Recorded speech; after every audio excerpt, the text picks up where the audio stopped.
welcome to Impact 2024, our continuing conversation where we talk about all types of different topics. Where we talk about current events, where we talk about uh, topics that may just be on the top of your mind, where we talk about things that are easy to talk about, and sometimes we talk about things that are difficult to talk about. But this is our safe place of where we can have all types of conversation. And since it's a conversation, you have the opportunity to participate by typing in your questions and your comments into the comment section. So feel free, whether you're on Facebook, you're on YouTube, you're on the not internet, on our website, wherever you may be viewing this, feel free to type in your questions and your comments so that you can join in on the conversation and give us your 2 cents, the parts that you want to play, the things that you want to say. This is one of those days where we do not have a guest coming in. And so if you do have something to say, we definitely would love to have your comments come in. And we're going to hop right into the topics as we always do. Real briefly, though, we're going to just highlight one of the things that happened this weekend, which was that we had our call it a summer jam or our jam session here at Imani Christian Ministries. The address is on the screen. It was a great time. It was on Friday. We had musical guests come in. We had people come in. Said something about it last week. Just wanted to bring it back to let you know that things are going on. And when you have the opportunity, and if you're in the Richmond area, come on, stop on by. Whether it be for something like that or whether it be on Sunday, we would love to have you for service. So just wanted to put that out there and make sure I remind people that, we got stuff going on. All right. Let's hop right into it. Of course, the big news of the previous week was that there's a change in the who's running for president. So, of course, it was the two people were Donald Trump, and the other one was the current president of the United States, Joe Biden.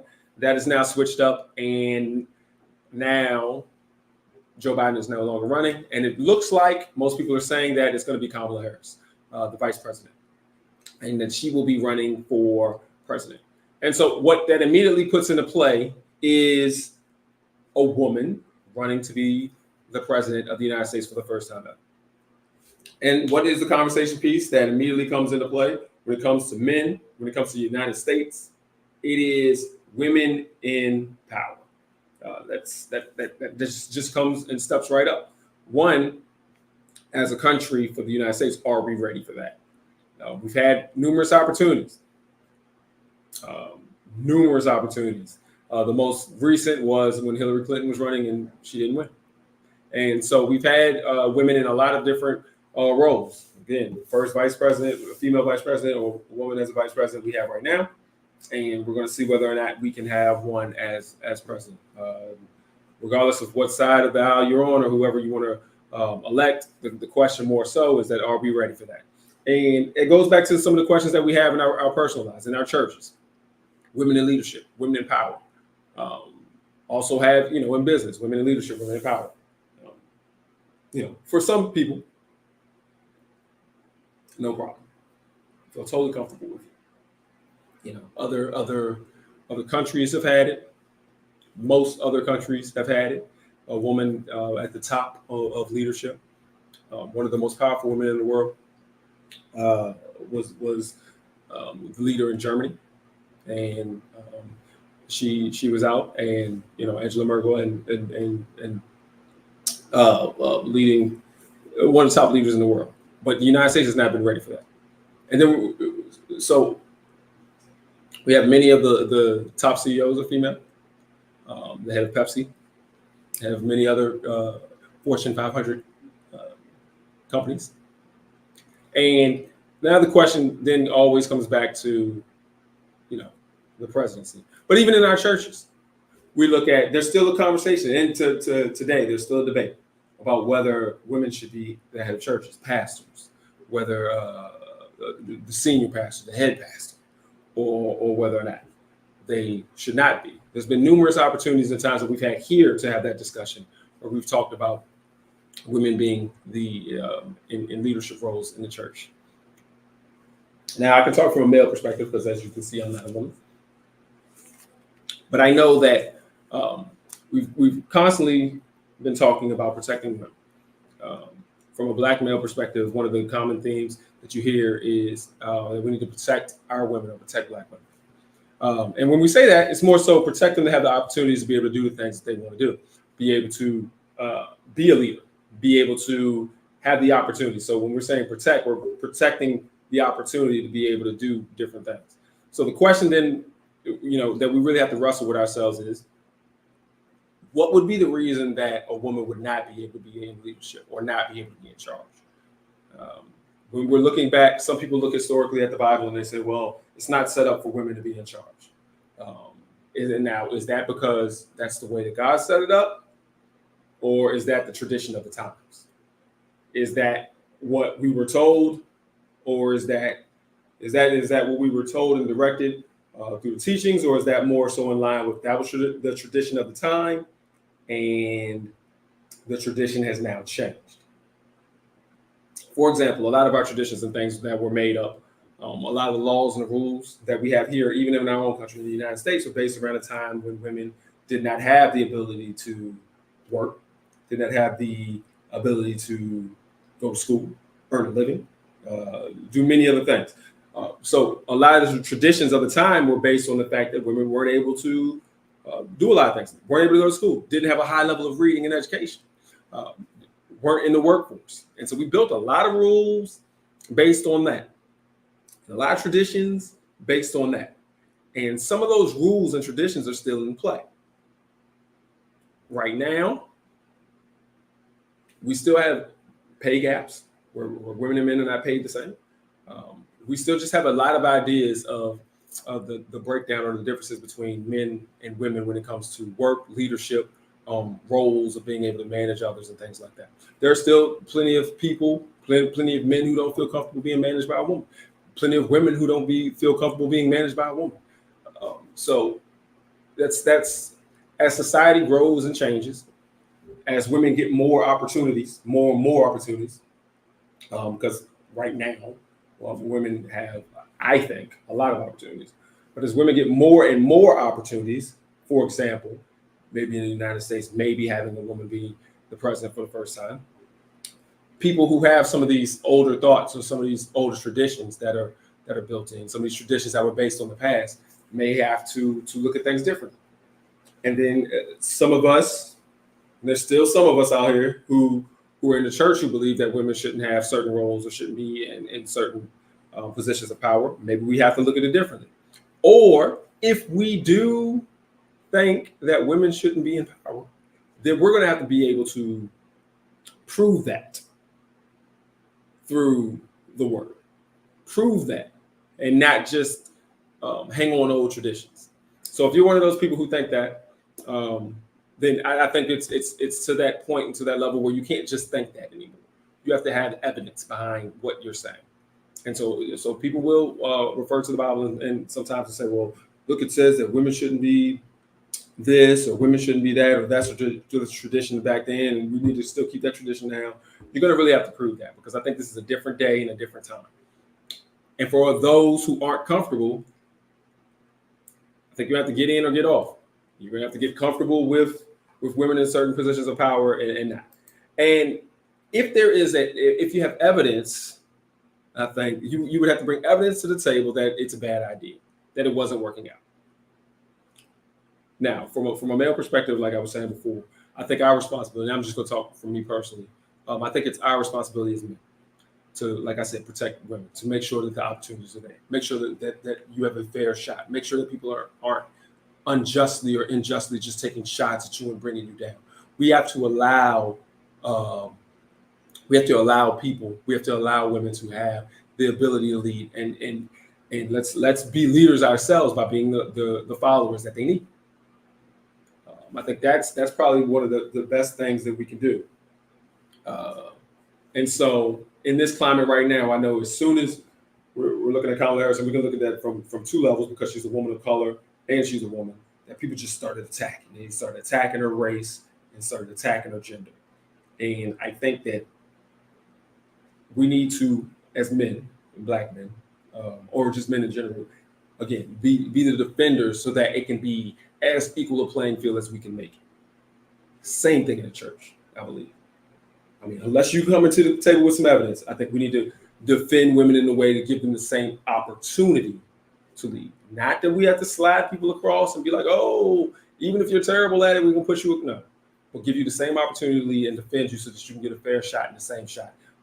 And matter of fact, honestly, you probably should get even more grace than you would give someone else.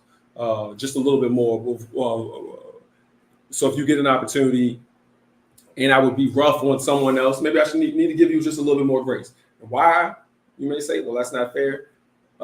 Because there's a little bit more pressure there, especially if you have some people who are coming at you. Some men who disagree, or some women who disagree that women should be in leadership. And so if you have that extra person or these extra people coming at you and this extra pressure, then maybe you need some extra grace as well. Comment. Maybe the problem in many of our churches today is that we call persons to leadership instead of allowing God to direct our selection. The Bible clearly shows that women are called to positions of leadership. Yeah, and so and that comes that I'll do the last part first. When we're talking about evidence, if you're going to come in and you're going to say that you're uncomfortable with women in leadership and that the Bible shows that there's not women in leadership, you're going to have some problems because there's evidence of women being in leadership. When you look at multiple examples throughout the Bible of women in leadership positions, women in power positions, women in important positions. And so you're going to have a hard time kind of putting that out there. You're going to have to find something to refute that. That's not just the tradition of the time. Because if these women were allowed the space to be leaders in the Bible and be important pieces, then how can we sit back and say that you can't be leaders in today and be important pieces in today? And even they were leaders and important beyond the tradition. Now to the first part of it. Yeah. We're putting people in positions instead of waiting for, or not waiting for, instead of going with the people that God called, we're going with the people that we call. We're going with the people who, look the part instead of the people who were called. We're going with the people who were born into the lineage and the family instead of the people who were called. We're going with, the people that we like instead of the people who were called. And I agree. I think this statement is maybe that is one of the major problems that we're having with leadership. It doesn't take long to notice when a leader has some issues, especially when we're looking at the church and what they're saying is inconsistent with what we know to be true in the Bible. A little different when you're kind of pulling us on a different path. And I agree with that. I think maybe that's part of the problem. And so if God is calling women, but we are choosing to ignore those callings for whatever reason, then I don't think we're on the right path. I think we're doing the wrong thing. And again, I totally agree with this comment. It clearly shows in the Bible that women are being called.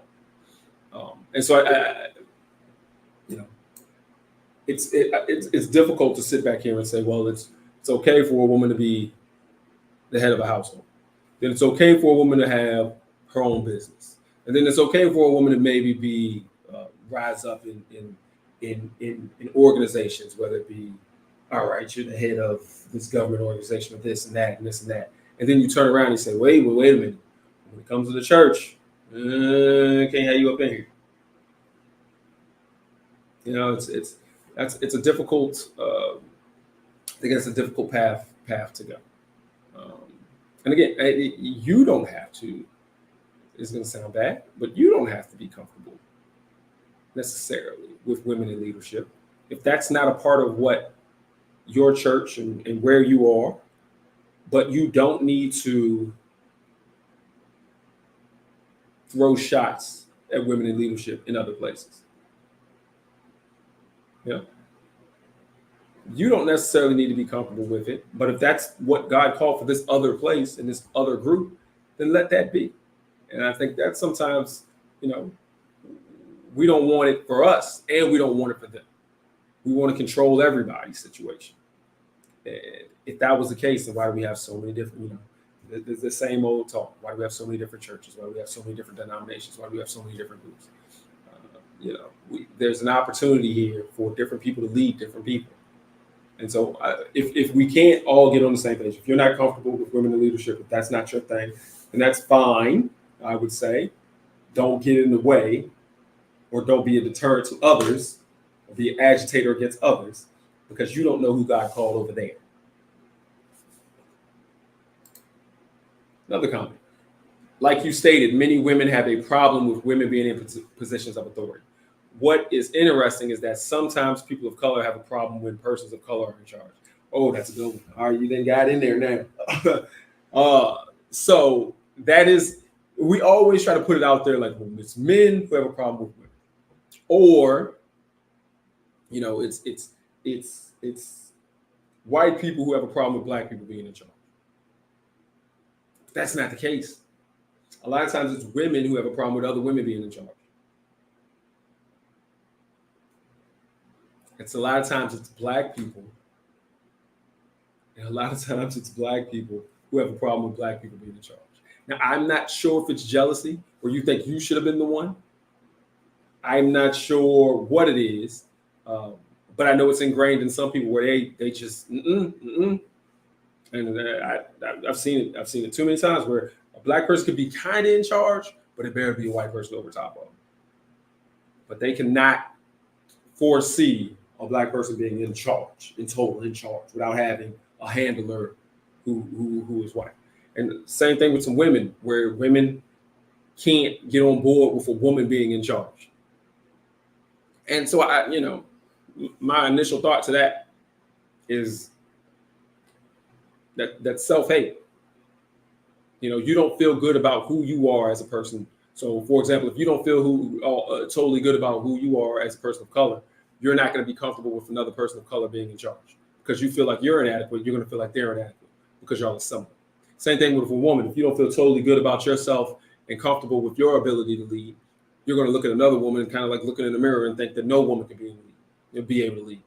Well, unfortunately, for both of those groups, and anybody else who could be mixed into that group, this could be anybody, any race, any kind of group where you self-identify, but because you don't feel good about yourself, you feel like they can't. I don't think that that's the way to go. I think that gets us in trouble. That gets us in a lot of trouble. Be confident in who you are. Be confident in yourself. And if you don't think, for some reason, if you don't think that you are adequate, that doesn't mean that somebody who looks like you, who comes from where you come from, who has similar characteristics from you, is inadequate. If you have stuff that you need to work on, then you need to work on it. But don't try to pull down others because you don't feel great about your particular situation. You don't feel like you're good enough, smart enough, wise enough, strong enough, whatever. And I think that's sometimes what it is. It's that self-hate situation. And again, I'm not a woman, so I can speak more so from the side of a person of color. It's a lot of that goes on in our communities. But we really don't have a good perception of ourselves. And so in our churches, I can't be under no pastor that look like me, act like me, came from where I came from. I got to be under somebody that's different. Why? Because at the end of the day, if you're not good enough to lead one day, if you don't think that somebody who's like you is good enough, then why are you there? You don't believe that God can make you good enough? Well, then what are you doing there? I don't understand that, but I think that's a big issue with us, and I think that's a big issue with people needing to come to grips with that you really don't feel that you're good enough, and so when you see people like you, you don't feel like they're good enough, and so you can't be under them, you can't listen to them, you can't support them, which means truly, I believe, and this is just my belief, that means truly you haven't really brought into what Jesus Christ teaches is about. That you can be, that you're different. I'm a new being. I'm a different being. I once wasn't, what I am. And so if you can't believe that you have the ability to change and get better, then, you're definitely not going to be able to see somebody who looks like you, acts like you, talks like you, walks like you, be better. And you have many of us, we're proud of those who are like us. And we think highly of them. We congratulate them as they go on, and we can support them, and we can be led by them. Then again, there's others of us who don't think that. I know where you came from, and you can't lead. And so I think that's unfortunate. I think that's, it's not great. But again, it goes back to the thing. If you don't think well about yourself, or you don't think well about, your community, whatever that community is, don't be a hater, or don't be in the way, and don't be an agitator of that. That's a great comment. It's a great comment. I think that really hits on the major issues. It's a lot of times it's the same folk who are the agitators and who are the problem.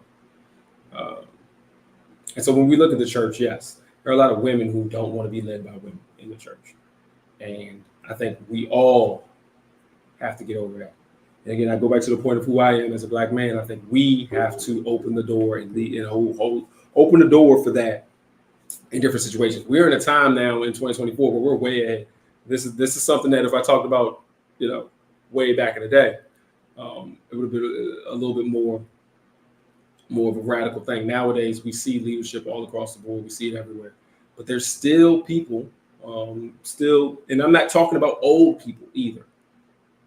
Talk about an old mentality. That's old folk. No. It may be an older mentality, but it's young folk who think the exact same way.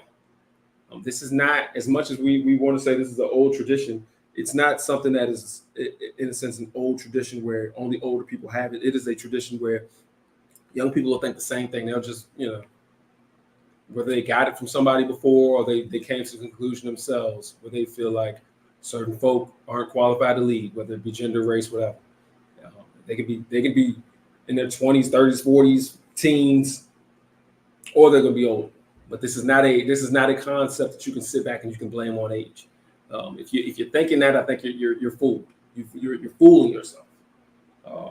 Sometimes we want to sit back and we want to say, well, those are some old ideas that died out. Well, why haven't they died out then? Because we're continuing those ideas. You're going to find people of all ages, all races, who have these ideas about women in leadership, in the church, or outside of the church. You're going to have these ideas about people of different colors and races in leadership outside and inside of the church.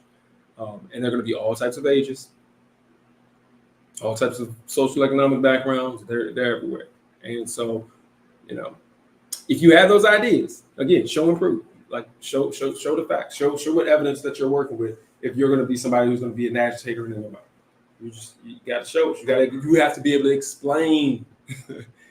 You're saying women aren't supposed to lead in church, then I think you need to explain why we have so many different stories of women in leadership and power in the Bible. Explain why we have so many women who have been called right now, who are leaders in different churches across the country, across the world. Explain that and show me where the terrible consequences of our actions have come into play, specifically to women being in power or African Americans being in power. And so, that's what we are. And so, just real briefly before we finish out, back to the country. There's a lot of hate that has always been here, and in the next couple of months, regardless of your political leanings, because it's coming from everywhere, we're going to have to be prepared to combat some of this negative words and thoughts against people of color and against women. On the Republican side, you had racist comments coming out against the vice presidential candidate's wife because she's of Indian descent. They were just like, all types of racist comments. This is on the Republican side. And then on the Democrat side, the exact same thing. The vice president, again, of African and Indian descent, and a lot of other stuff. Same type of racist comments coming at her. And so we're in an environment where we're going to have these racist comments flying all over the place. And I'll stay specifically to men. I think it's our job more so than it's everybody's job, but it's our job to make sure that we shoot down those comments first, or the loudest, because it is our job to allow our, spouses, our daughters, our nieces, our sisters, our whatever, to have the ability to flourish and do things. We have to open the path and keep it open for them, and push back on some of that hate or some of that, because I don't believe that that's the thing. I believe that God calls who He wants to call. I believe that leaders can come in all shapes, sizes, genders, races, everything. And I think one of the problems is that we keep doing the exact same thing over and over again. All of your leaders look the exact same, come from the same schools, come from the same places, come from the same background. Then you're going to get the same mess. Now, if everything's perfect, then go ahead. Continue to put the same person in place. But I believe that if we want some things to change, sometimes we got to change up who we got in charge, change up who we got at the top. Maybe it needs to look a little different, have a little different background. Another comment. There are those who embrace the negative rhetoric said about them as women or persons of color and pass on the negative beliefs. They say all blacks are lazy. And as a black person, you embrace that thought. Don't be your own worst enemy. Absolutely. Absolutely. You hear the negative thoughts. You don't need to continue on those thoughts. You don't need to internalize those thoughts. You don't even need to try to improve those thoughts wrong. Those thoughts are just negative thoughts, and you just push them to the side. You don't need to be sitting back here saying, well, I'm going to have to go extra hard so I can prove to people I'm not lazy. No, you're not lazy. So there's no point in even trying to give that those type of thoughts life. That negative rhetoric, if it's in your head, whether it's in your head because you're trying to prove it wrong or it's in your head because you think it's right, you don't need it to have any kind of space in your head and in your mind at all anyway, I believe. And so there are those who internalize that type of thought process, and they may not even know that they're doing it. Again, if you are a person of color and for some reason you always feel like it has to be somebody else at the top. So if you got a manager who is a person of color, but you only gonna feel comfortable if you got a manager that's a person of color, but above them is somebody who's white, then you got a problem with yourself. If you're at a church where you feel like, all right, the pastor can be this, but he can only be a person of color if he's under a bishop or something else that's white, then you have a problem. You have a problem. That if you feel like somebody of color has to have a handler or somebody above them that is not a person of color, then you have something that you got to get with. Like, you got a problem that you got to ask yourself honestly, well, why is that? Why can't I be just purely behind a person of color? Period. Nothing else to it. As that comment says about don't be your own worst enemy. And I think sometimes all of us, are our own worst enemies because, again, it's that self-doubt where we doubt ourselves, so we doubt anybody who's similar to us. All right, we're at our time. These are some great comments. This is a great particular topic of discussion, and I think it's pertinent right now. Because not only, let's say in the next couple of weeks, we really get into it and Kamala Harris is the person who is going to be at the top of the ticket run. Then we're going to be talking about this, not only as the presidential, but we're going to be talking about women in leadership across the board. That is going to be highlighted because that's what's going to be focused on. Women in leadership. Are we ready as a country to go to the next level? But it's going to be an evaluation of all women in leadership at all levels. Because men are going to have to come to a realization, and women are going to have to come to a realization about whether or not women are able to lead point blank, period. And just a side note, that's different from your household. For those who have who are processing in their head like, well, I need to be the head of the household. Look, that is a totally different discussion. What's going on in your house and what goes on in the boardroom. What goes on in your house and what goes on at the head of the church. What goes on in your house and what goes on somebody who's a leader in whatever particular organization are two totally different things. And so sometimes I think we conflate those and put them together, and I don't think they need to be put together. All right. We're there. That's it. Should the first woman president be a woman of color? You know, that's the crazy part. Look, some people say if you're gonna go and you're gonna go wild, you might as well go wild with everything. If you're gonna go ahead and do something new, go all the way new. So hey, let's do it. That's the way I look at it. If you're gonna put a woman in there, might as well be a woman to go. True. I mean, honestly, if they want to go, they could be a woman of color, make her LGBTQ, make her have a disability. That's what you really want to bust the door open to do everything. But yeah, no. If you're gonna make a change, make all the change. It's easier to do that. It's like rebuilding the house, or remodeling the house.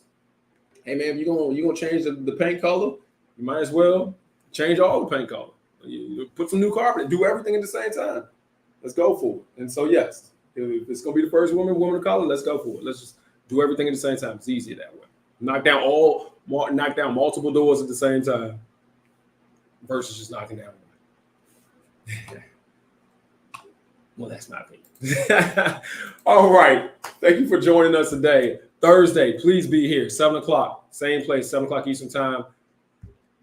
Facebook and YouTube for Thursday, our weekly Bible study. It is important that you study the Bible. I think it's important that we all study the Bible and make sure that we're on the right page. Sunday, 10 o'clock Eastern Standard Time, Facebook, YouTube, and in person. Right here, we'll have worship service. Addresses on the screen. At 7 o'clock on Tuesdays. Hopefully you were able to pray today from 7 to 7:45. We pray as a group. And then at 8 o'clock every Tuesday, we're here, Eastern Standard Time as well, Facebook and YouTube on Impact 2024. Thank you for joining us. And please come back and join us again. Have a good one and be safe.